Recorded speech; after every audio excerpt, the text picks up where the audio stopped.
guys, how are you? Hope you all are doing well. Today I'm back with one of the most interesting video. In this video tutorial guys, we will learn how to disable all notification of your OneDrive in your Windows 11.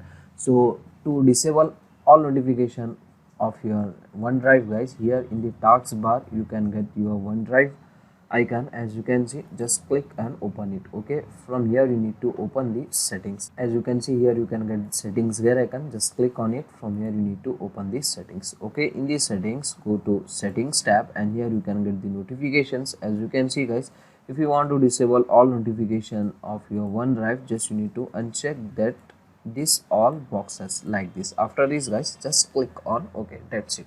So this is the very easy and very simple method to disable all notification from your OneDrive.